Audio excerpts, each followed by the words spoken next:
Do you ever feel like your relationship is stuck in a bad loop? Like you're fighting over the same things over and over again? Relationship experts have actually identified 4 key behaviors that predict whether a relationship is in serious trouble. And they're called the 4 horsemen of the apocalypse, which sounds dramatic, but honestly, it fits. And this is from the Gottman Institute. If these patterns show up all the time, your relationship is probably on shaky ground, according to them. So the first is criticism. So it's not just like giving feedback, but it's actively tearing down your partner. Saying like, hey, you forgot to take out the trash is not what they mean when they say criticism, but being like, you're lazy, you never take out the trash. That is criticism. So, I mean, you can probably see the difference. One is about an action, the other is about the person themselves, their character, right? The second is contempt. So this one is a huge relationship killer. When contempt is when you just basically act like you can't stand your partner or you're better than your partner, rolling your eyes, mocking them, being nasty, being down, directly mean to them. It's the emotional equivalent of like spitting in their face all the time.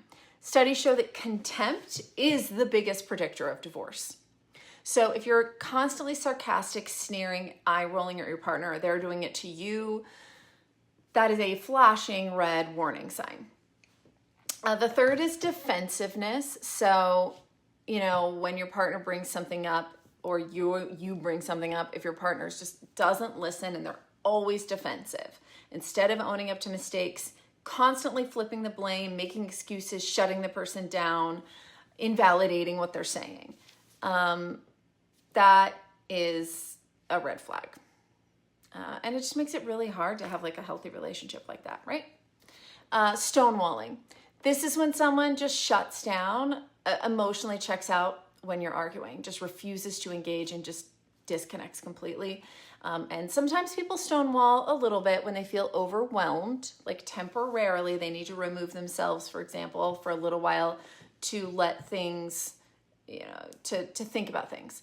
That is not really what we mean when we're talking about stonewalling, but stonewalling is when this is how they deal with problems or how you deal with conflict. You just shut it down and you're not going to engage. They're not going to engage with you. If this is the regular habit of how you deal with conflict, then it's obviously going to make your partner feel unheard, alone, isolated. It's just devastating long term.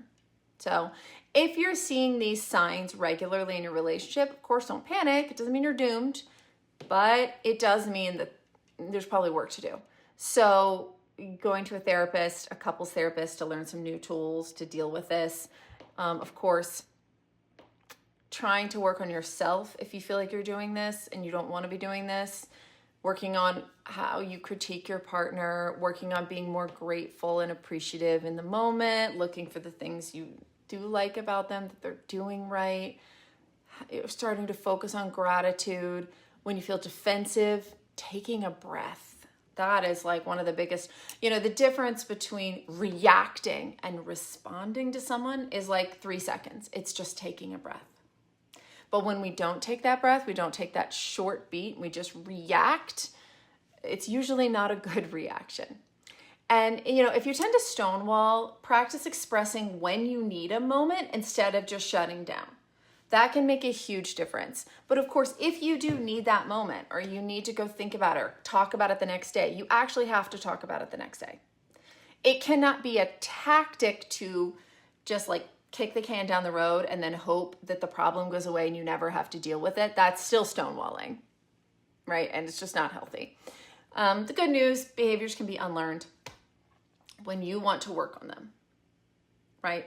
And if you do choose to work on them, if you feel like you're doing these things, doing this work is going to make you stronger, going to make your relationship better. If your relationship does end up not working out, then by working on these problems and choosing to face them within yourself, you will be a better partner in your next relationship. And if your partner is doing these things, then you're probably feeling the frustration. You're probably feeling what it's like to be with somebody who stonewalls you and criticizes you, and it's not healthy. So, talk to somebody, talk to your own therapist to see if what you're feeling and sensing, seems to be accurate, and then they can help you talk to your partner about either leaving or getting into therapy, talking to them about what you feel is happening in your relationship. If you go to your own therapist first, they can help give you some tools to handle those conversations with your partner. And if your partner refuses to do any of those things,